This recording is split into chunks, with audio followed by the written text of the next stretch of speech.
Right now, this is the place that we have.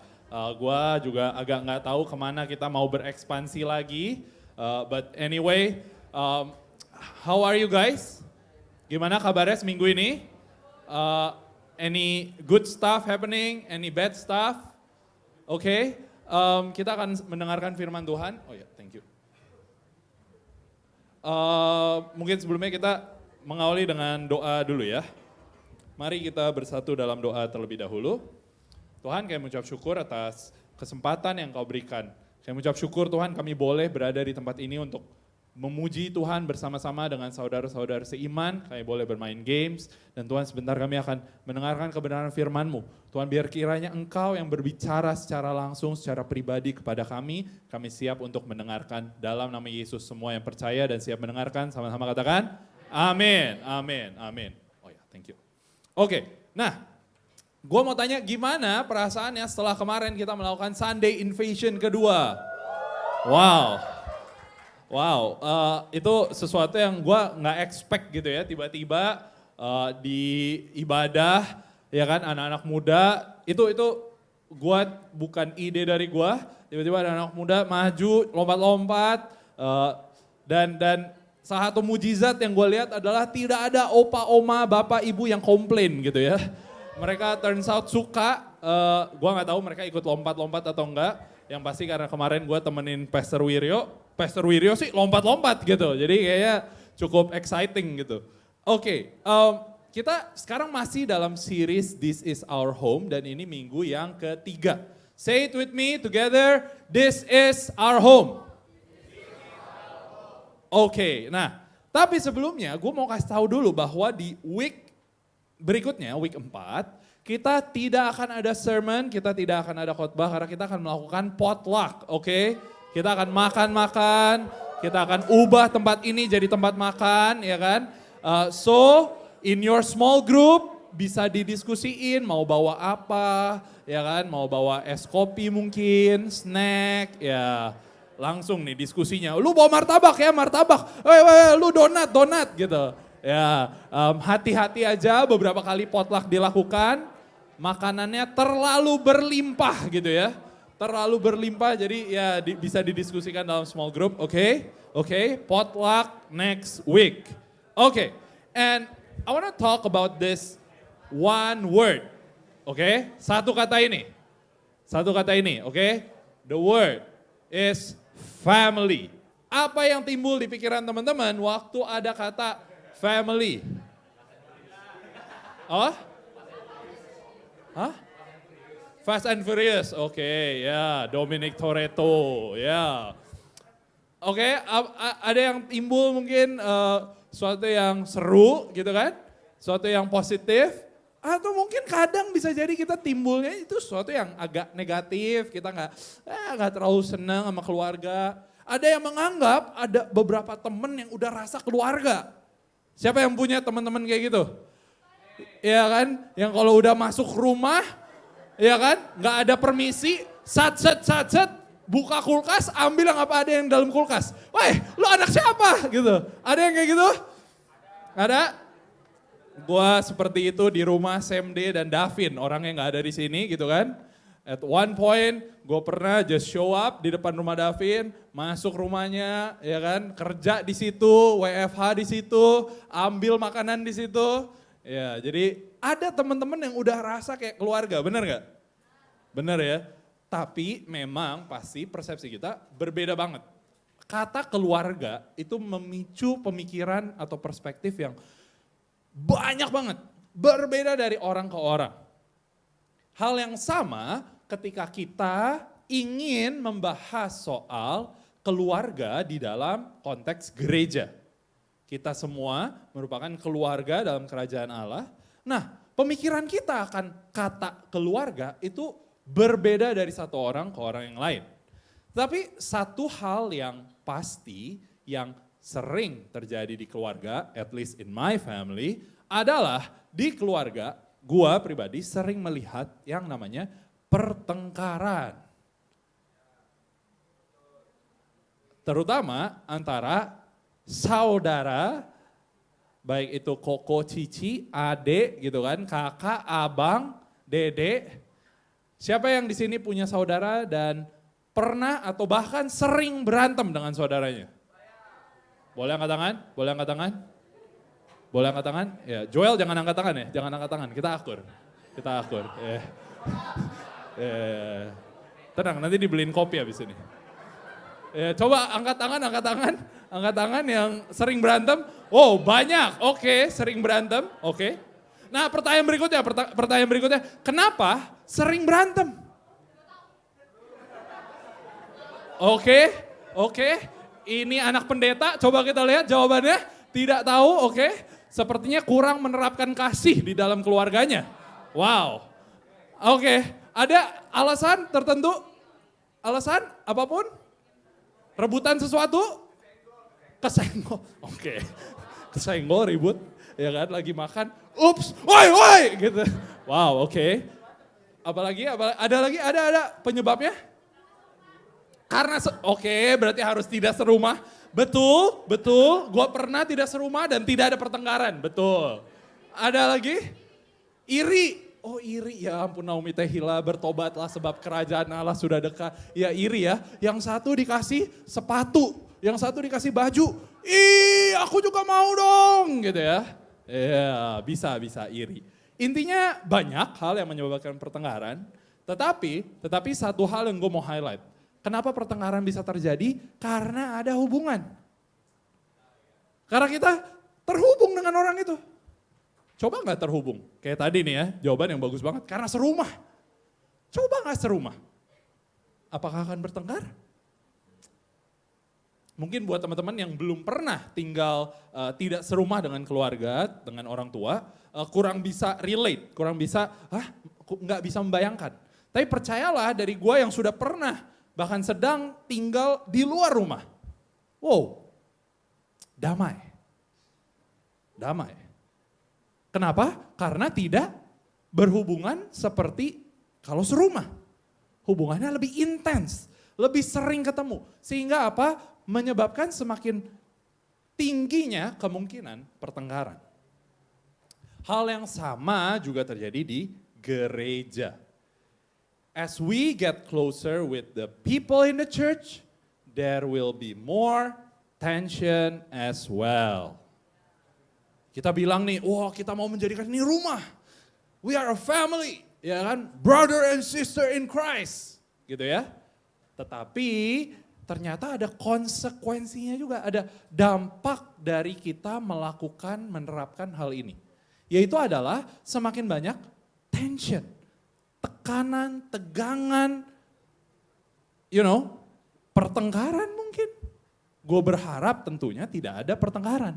Tetapi semakin kita dekat satu dengan yang lain, gesekan semakin mungkin terjadi. Atau bahkan mungkin gesekan pasti terjadi. Bahkan hal ini kita juga belajar dari ayat Alkitab di Amsal 27 ayat 17. Dikatakan besi menajamkan besi, orang menajamkan sesamanya. Kalau baca beberapa bahasa Inggrisnya di beberapa terjemahan dikatakan orang ini diterjemahin a friend sharpen another friend. Teman. Kenapa teman digunakan katanya? Menurut gue bagus banget.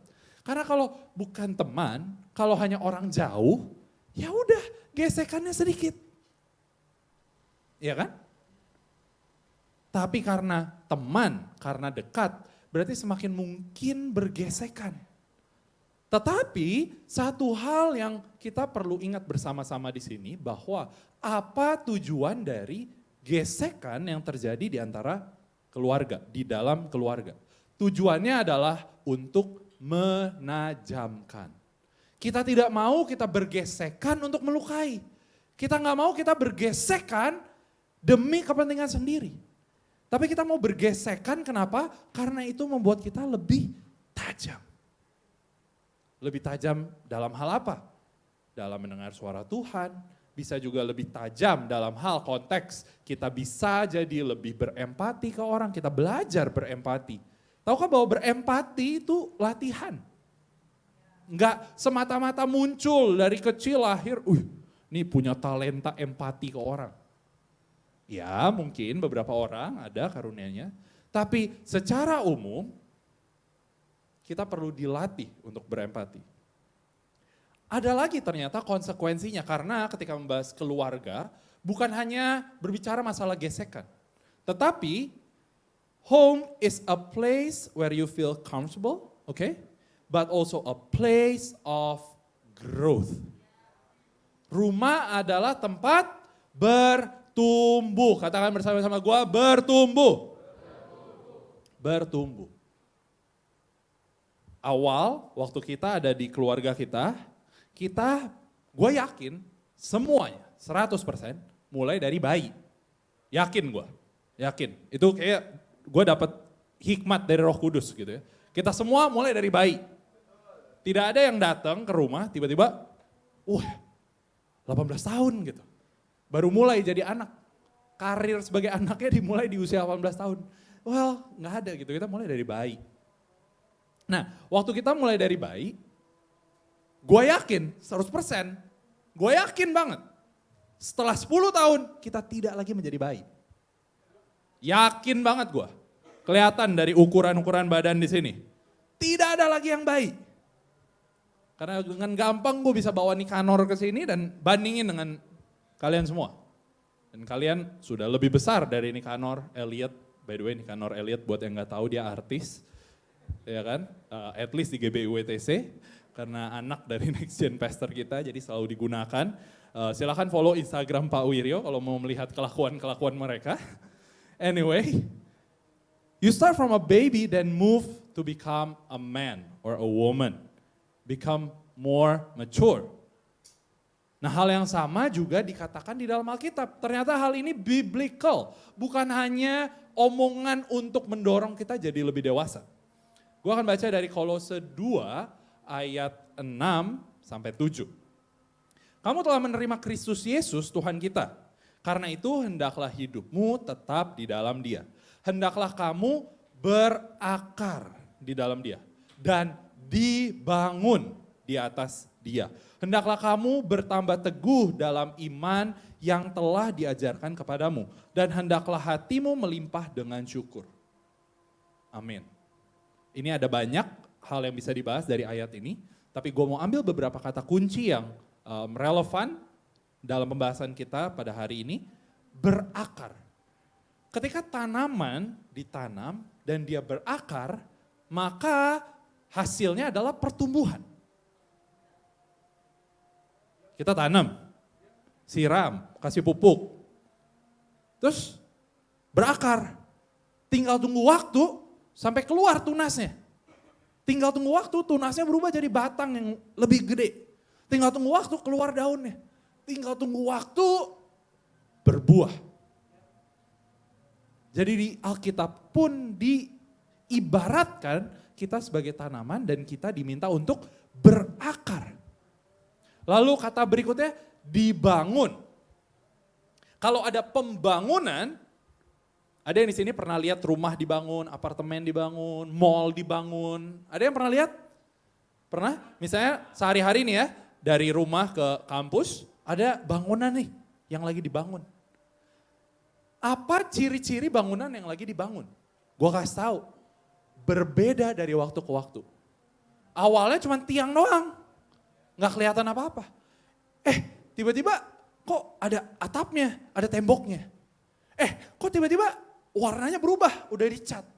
Tiba-tiba kok udah dibuka pagar-pagarnya. Biasa kan kalau lagi dibangun ditutupin tuh pakai seng gitu ya. Udah kebuka.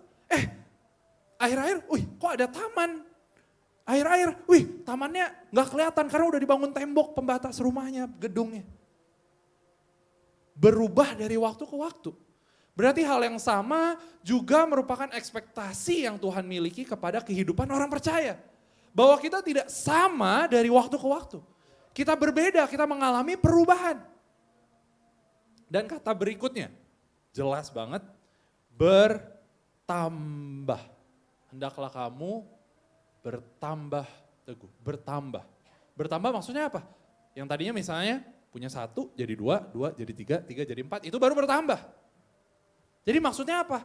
Again, berbicara soal perubahan. Perubahan. kita tidak lagi menjadi pribadi yang sama. Bahkan bukan hanya ayat ini, ada ayat lain juga yang mendukung. I think it's not working, boleh tolong di next. Oh, okay. Hebrews 5, verse 12 until 14, I'm going to read from the Amplified Version. For though by this time you ought to be teachers. You ought to be teachers. Berarti ada keinginan atau ekspektasi bahwa seharusnya orang-orang yang dibahas di sini sudah menjadi guru, teachers.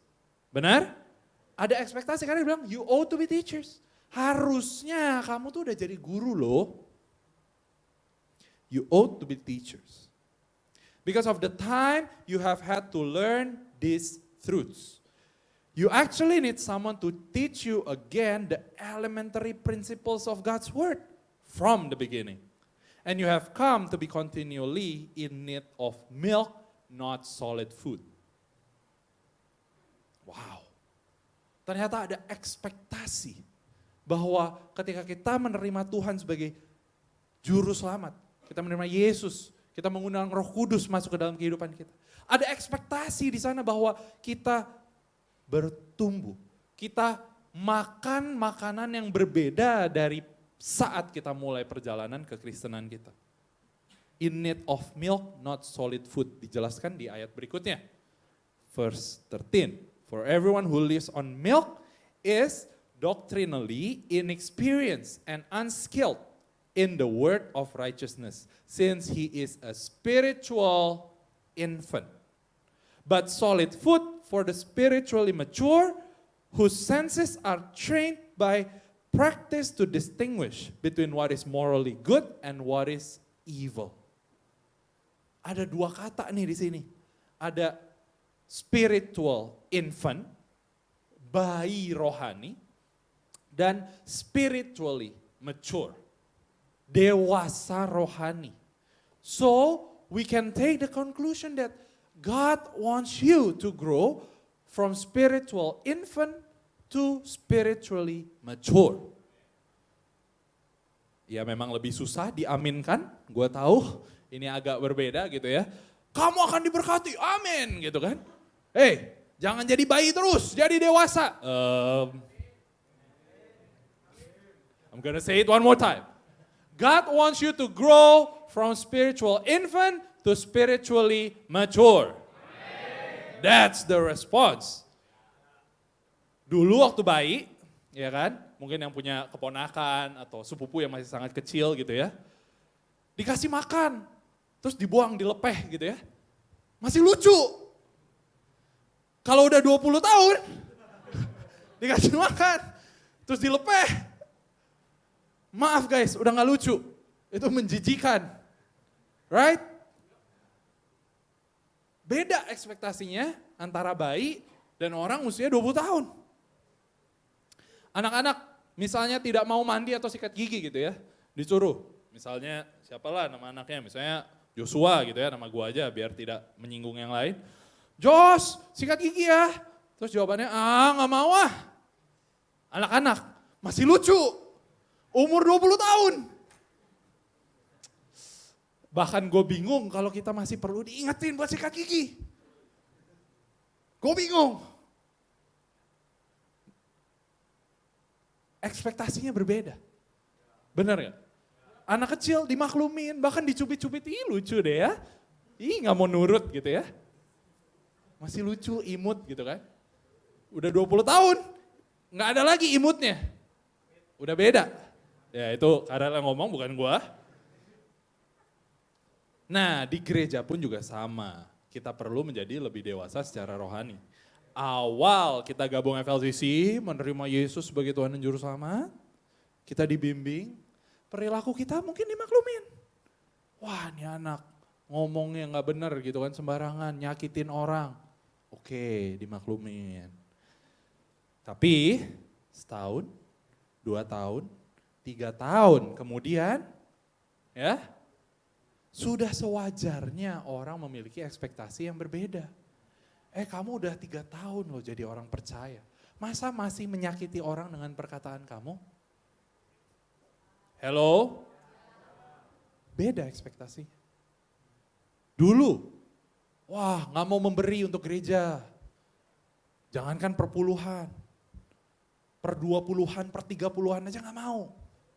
Masih diampunin. Oh iya, belum mengerti kebenaran, diajar. 2 tahun, 3 tahun, 5 tahun, 10 tahun. Masih gak mau memberi. Ekspektasinya berbeda. Bahkan beberapa orang di sini sudah melebihi taraf memberi yang dibilang oleh gereja. Ada orang-orang di sini yang gue tahu, bagi mereka persepuluhan itu udah gak mikir. Bahkan mereka akan berikan lebih buat Tuhan, buat orang lain. Kenapa? Karena sudah dewasa. Waktu bayi, ya oke, ya kan? Dikasih makan, dilepeh, oke. Udah dewasa, mohon maaf ya, gak ada lagi tuh ngelepeh makanan. Yang ada kalau kita gak mau makan, mungkin berapa dimarahin. Hargain makanan. Bahasanya apa? Petani nangis, nasinya nangis gitu ya. Ya itu zaman dulu waktu gue masih kecil kayak gitu. Kalau dulu kita punya sumbu pendek. Bentar-bentar dikit-dikit, woi! Bentar-bentar dikit-dikit, apa lu? Ya kan, bentar-bentar dikit-dikit di mobil, tin! Gitu kan. Nah, atau di motor gitu kan. Atau bentar-bentar kita ngelihat parkir yang ada garisnya. Gua gak tahu kenapa kita parkir di tengah-tengah garisnya. Dari cara parkirnya kita bisa lihat nih orang belum bertobat. Ini orang masih dalam belenggu iblis. Dari cara parkirnya. Setelah 2 tahun di gereja, ya ampun Tuhan, malu-maluin. Kalau yang belum tahu, itu garis disediain bukan buat dikenain. Justru harusnya mobil kita, motor kita tidak kena garis. Gue kasih tahu sekarang. Kalau belum tahu, siapa tahu. Karena malu-maluin guys. Keluar dari gereja dilihat, ya ampun lahan parkir 2 bisa dipakai 2. Cuman jadi buat 1 orang. Tepok jidat dah. Ini hal kecil, but it matters. It matters. Dulu kita kerjanya ngomong terus. Semua tentang kita, semua harus tahu cerita kita. Apa-apa kita. Lu harus tahu dong cerita kita, dengerin gua dong. Setelah 2, 3, 4, 5, 10 tahun. Kenapa kita tidak belajar mendengarkan orang lain? Kita gak cuman didengar, tapi kita menjadi pendengar. Kita bukan lagi, gue punya masalah. Tapi kita tanya, lu punya masalah apa? Apa yang gue bisa doain buat lu? Ada gak yang gue bisa doain? Kita mulai belajar lebih selfless. Lebih tidak memikirkan diri sendiri. Another thing about home is that home is the place where you belong, but it's also the place of responsibility. It's also the place of responsibility. Say it together with me, responsible. Responsibility. Maksudnya apa? If you love your family and your home, you will take care of them. You will take care of them. Gua akan bacakan di sini. Ini cukup panjang dari Lukas 2. Cerita waktu Yesus sudah berumur sekitar 12 tahun dan dibawa ke Yerusalem untuk sebuah festival acara gitu ya, perayaan. Ada di ayat 41, gua akan bacakan dari Amplified Version, nanti kesimpulannya akan ada di akhir, oke? Luke 2 verse 41, now his parents went to Jerusalem every year for the Passover feast. And when he was 12 years old, ini maksudnya Yesus berumur 12 tahun, they went up to Jerusalem according to the custom of the feast. As they were returning to Nazareth, after spending the required number of days at the feast, the boy Jesus remained behind in Jerusalem. Now his parents didn't know this. Jadi ini anaknya Yesus itu hilang gitu ya. Dan orang tua waktu sadar anaknya hilang. Nah, berikutnya di ayat 44. But suppose him to be in the caravan, they traveled a day's journey. 1 hari perjalanan. Ingat dulu masih pakai kuda, masih pakai kaki gitu ya, nggak sekarang, nggak ada mobil. And then they began searching anxiously for him among their relatives and acquaintance. Pasti sebagai orang tua merasa panik gitu ya. When they didn't find him, they went back to Jerusalem looking for him everywhere. 3 days later, kebayang nggak anak hilang 3 hari? Paniknya kayak apa?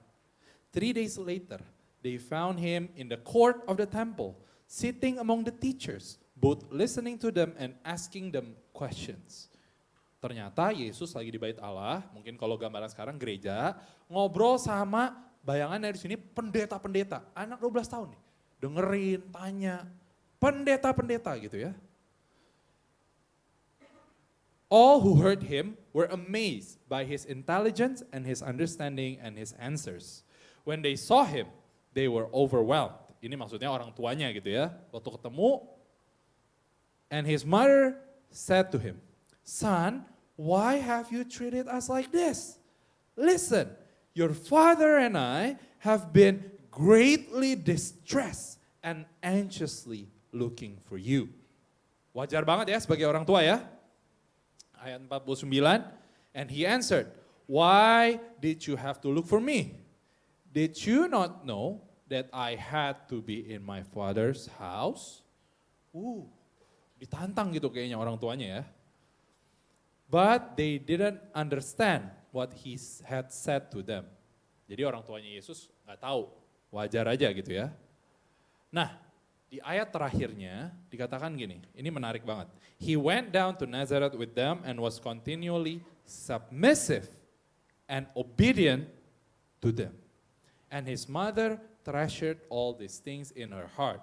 And Jesus kept increasing in wisdom and in stature and in favor with God and man. Amen.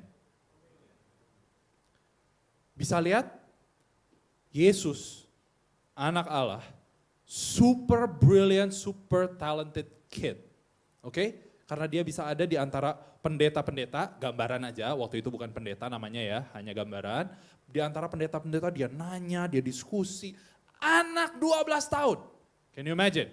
Anak 12 tahun.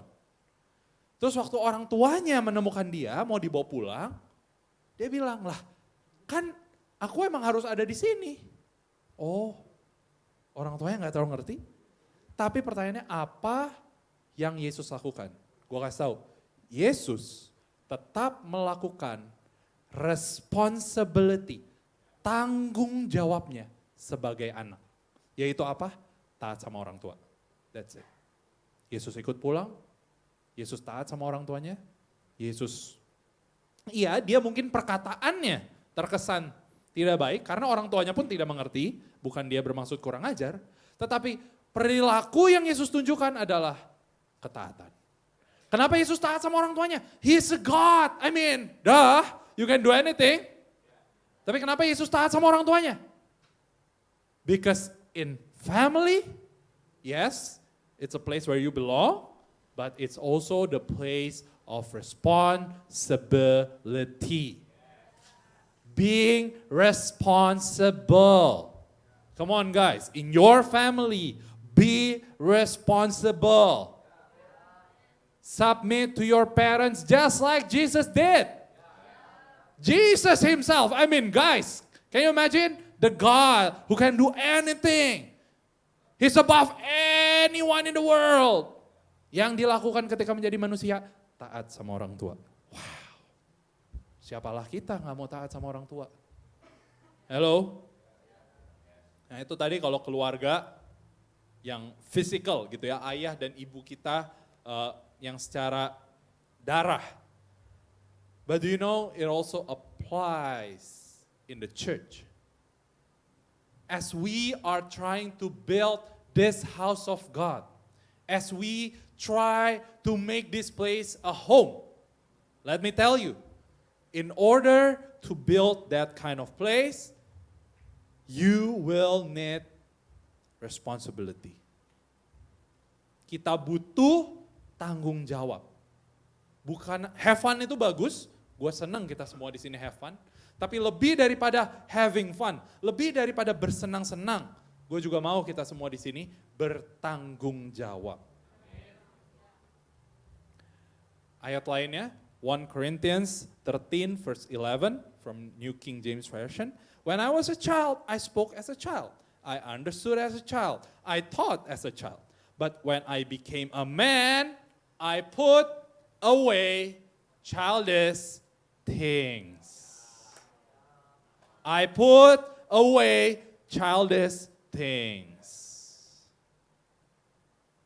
Contoh, misalnya di rumah, beberapa dari kita mungkin punya luxury, kemewahan untuk punya asisten rumah tangga, oke? Tapi orang tua yang baik seharusnya mengajarkan bahwa asisten rumah tangga, ART, itu bukan berarti kita bisa memperlakukan orang itu sebagaimana yang kita mau. Waktu gue kecil, gue juga sempat ada masanya punya ART. Kalau gue pulang sekolah, gue buka sepatu, kaos kaki, gue lempar aja kemanapun gue mau. Ya kan? Mikirnya, weh nanti kan mbak yang beresin. Gue bisa langsung main game gitu kan. Ya, apa yang orang tua gue lakukan saat tahu? Dimarahin. Same as the church. When you come in here, yes, we will serve you.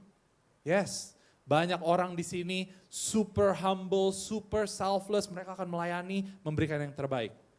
But know this, hey, you are not allowed to do anything you want.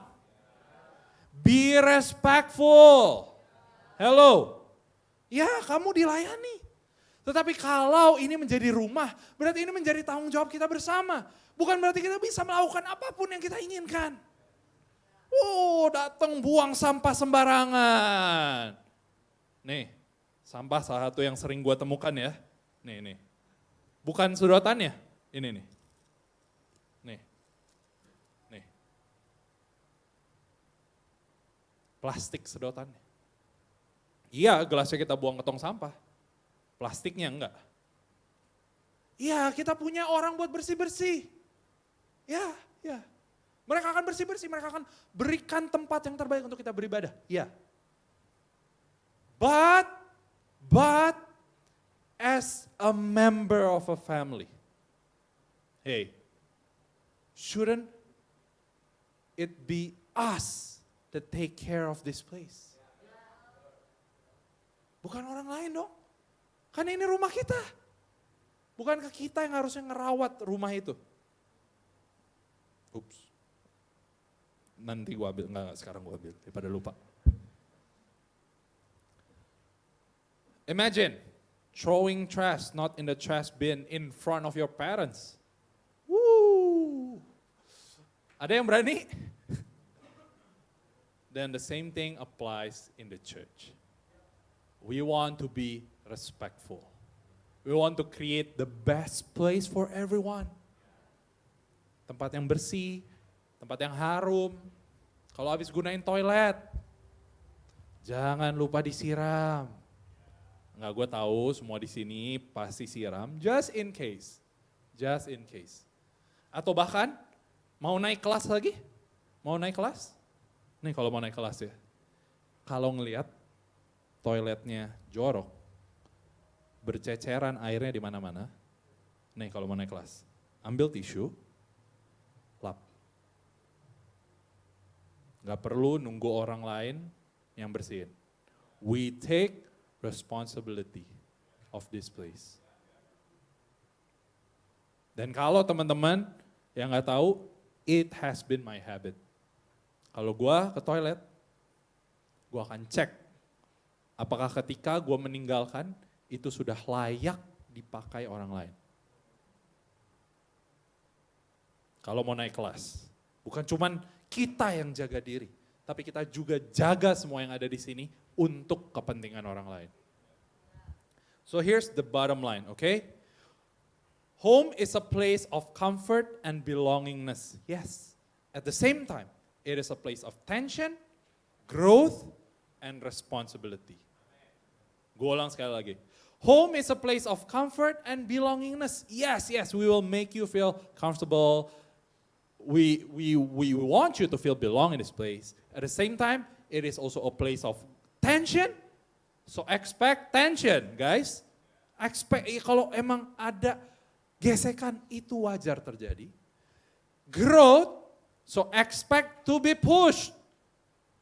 Kalian akan didorong untuk bertumbuh. And responsibility. Expect to be responsible.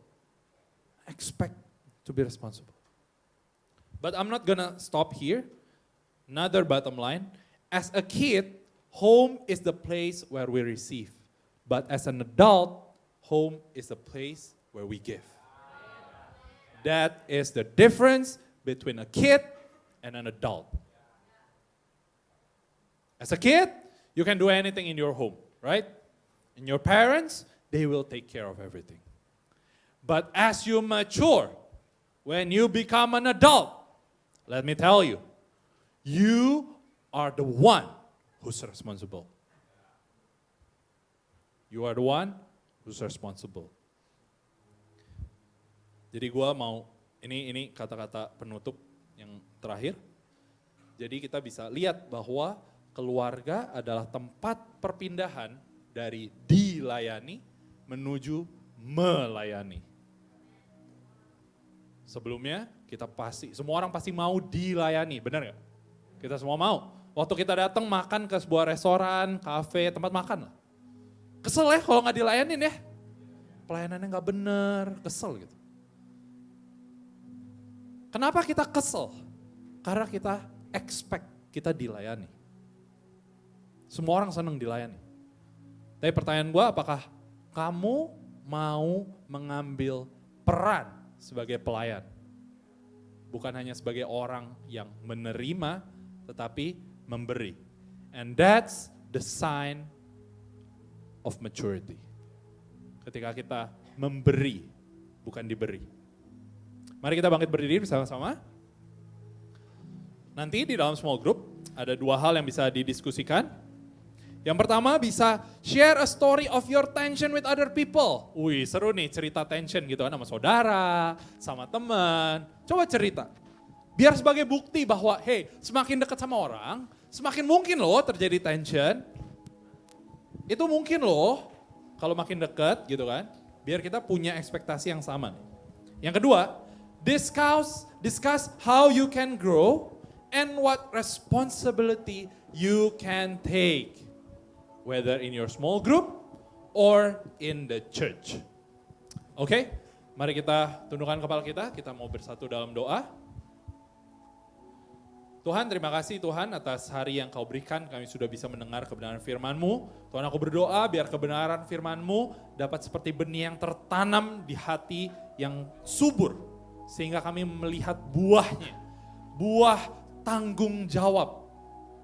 Tuhan, aku berdoa di tempat ini Tuhan. Setiap bayi rohani dapat bergerak kepada kedewasaan rohani Tuhan. Sehingga namamu semakin dipermuliakan Tuhan. Ketika orang melihat tempat ini, mereka akan tercengang akan bagaimana Tuhan bekerja di kehidupan setiap kami. Kami percaya Tuhan, kami mendoakan setiap orang yang ada di tempat ini, di komunitas ini Tuhan. Kami percaya bahwa Roh Kudus-Mu yang akan turun menyertai kami.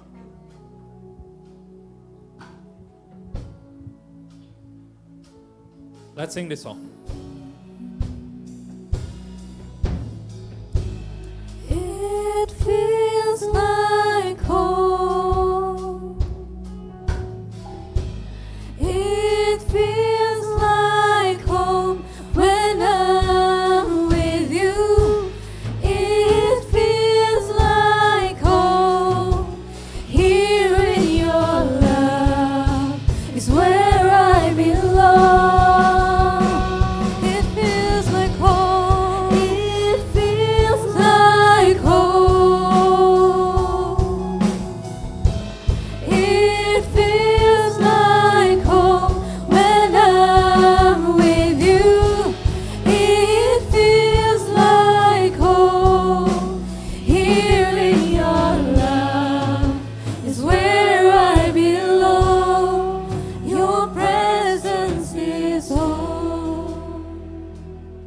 bersamaan Tuhan kami ingin mengundang Engkau Tuhan. Yang mampu membuat tempat ini menjadi rumah Tuhan. Bukan dengan apa yang kami perbuat Tuhan, tapi dengan hadirat-Mu Tuhan. We want to depend on your presence. We want to depend on your guidance. Biar Engkau Tuhan yang beracara, Engkau yang mengubah hati Tuhan. Kau yang memberikan terobosan Tuhan. Kau yang membuat pertumbuhan Tuhan di tempat ini. In the name of Jesus, in the name of Jesus. Terima kasih atas ibadah yang telah selesai Tuhan. Kami bersyukur untuk ibadah hari ini.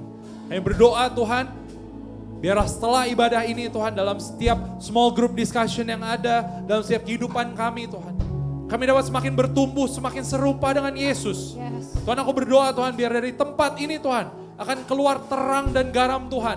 Baik itu di sekolah kami Tuhan, universitas kami, tempat kerja kami, usaha kami Tuhan, keluarga kami Tuhan. Setiap aspek kehidupan kami akan mencerminkan kemuliaan Tuhan di dalam nama Yesus. Mari teman-teman, kita angkat tangan kita siap menerima berkat yang terbaik dari Tuhan. Biarlah berkat yang terbaik dari Allah Bapa, cinta kasih dari Yesus Kristus, dan penyertaan yang manis, yang sempurna dari Roh Kudus, menyertai hidup kita mulai dari hari ini bahkan sampai selama-lamanya. Engkau akan dijadikan kepala dan bukan ekor, engkau akan memimpin, engkau akan berbuah 100 kali lipat di dalam nama Yesus. Mari semua yang percaya sama-sama katakan, amin. Amin, amin. Happy Sunday, God bless you. Silakan small group discussion di small groupnya masing-masing.